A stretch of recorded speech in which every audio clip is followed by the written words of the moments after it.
Hej hej, det er Natty. Ja, det er jo ikke til at forstå, at der kan sidde mennesker ude bag sine skærme, som måske har noget kendskab til en, eller har hørt om en, eller har snakket med en, eller måske har handlet dyr af en, eller alt i alt bare ser en på skærmen. Og egentlig ved der noget dårligt, og noget ledt noget, som så kan tage brug af, hvad skal vi sige, ord og handlinger, som kan skade et andet menneske, uden ikke overhovedet at vide noget om den person.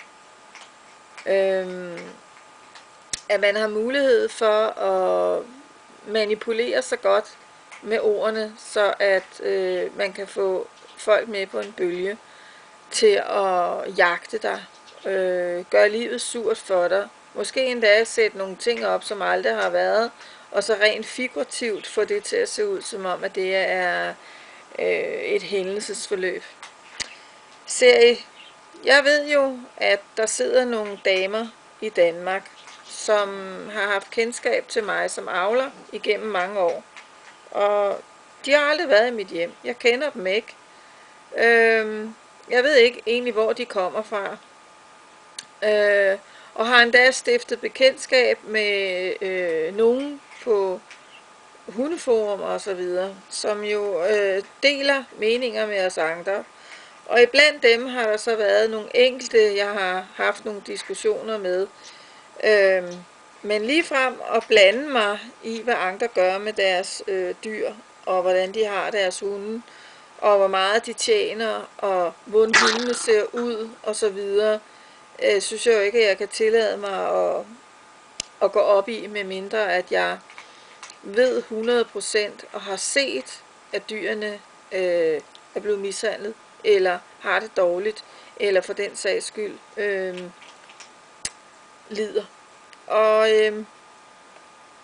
med hensyn til det med de der damer der, så skulle der være en små 5 stykker af dem, hvad jeg har fået at vide af omveje, og de her 5 kører sig rimelig godt frem i det danske system i forvejen, for de stikker snuden ned hos alle andre også.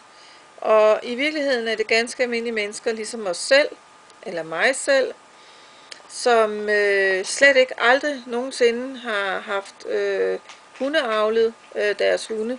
Og jeg skal lige sige, at hundeavl består altså ikke at købe en masse hunde hjem, eller have 5 små hunde rendende i sit hjem. Det er en meget intens ting at skulle kunne avle, da dit avlsetik skal være 100% i orden, og du skal vide noget om dine stammer og linjer og farver og størrelser og udseende, og måske endda er så heldig, at du kan fremavle noget, du synes er idealistisk for dig at have. Så der sidder så sådan nogle tøser bag skærmene og gemmer sig, for de synes, at jeg har haft for stor succes med mine små hunde. Og ja, det har jeg. Jeg har tjent skide godt på de her hunde, og jeg har også givet pengene, kan man sige, jeg har fået for de her hunde, har der jo været udgifter forbundet med, samtidig med, at halvdelen af beløbet er gået til velgørenhedsformål, blandt andet hjælp til andre dyr. Så man kan sige, at det du har betalt for, når du har handlet en hund hos mig, det er ikke at købe en hund, hvor jeg stikker mine penge ned i lommen og siger, hvor var det godt. Nej, det er, at du har givet penge til, at hunden har haft en rigtig god start fra mig af, og at pengene bliver delt i 2 puljer, så at man betaler skat og moms af den ene pulje, og udgifter forbundet med det, og dyrlægekontrol og alle de her ting, og resten af det andet beløb går så til velgørenheds ting. Og det er jeg selvfølgelig stolt af, at jeg har kunne være med til at bidrage med det. Det kan jeg så ikke i dag. I dag er min hundeavl på standby. Jeg skal have afklaret nogle ting i det her forløb med hensyn til dyrehold og kennel og alt det her, inden at jeg føler mig parat til at kunne starte op igen, hvis det overhovedet nogensinde bliver aktuelt. Men mine små hunde, det er jo unikke, i og med at jeg selv har fremelsket en meget lille race, som i sig selv ikke bare kan fås hos en hvilken som helst avler. Og det er nok deri, den ligger, at man kan ikke købe et lille miniliv til de penge, som jeg sælger mine hunde for, og dem kan man heller ikke finde i nogen ankerkendler. Så det har måske været, hvad skal man kalde det, min succes. Og det kan de her kvinder jo så altså ikke tolerere.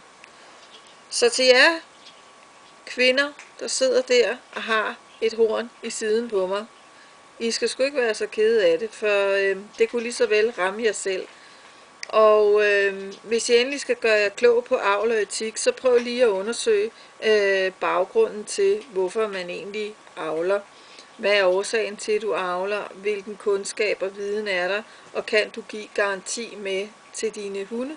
Ja, det kan jeg. Jeg kan give masser af garanti med, og har aldrig haft en kunde, der har kommet og fortalt mig, at mine hunde ikke har levet op til den forventning, som jeg har solgt dem til. Så det er i sig selv positivt. Så jeg skal fortælle jer, når det er, jeg har fået styr på mit bagland, så skal jeg publicere det til jer. Så jeg ønsker alle sammen derude en dejlig dag, og til jer kællinger, der har så pissetravlt med andre mennesker, hvad med lige at feje for jeres egen dør, inden I stikker næsen ned i andres ting.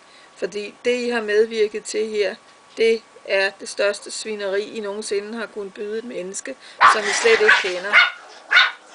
Shush, shush, shush. Og det undrer jeg mig over, at man kan tillade sig at gå så langt for at genere andres menneskers privatliv. Men jeg skal nok komme efter det, tro mig. Ha' det godt derude. Hej hej.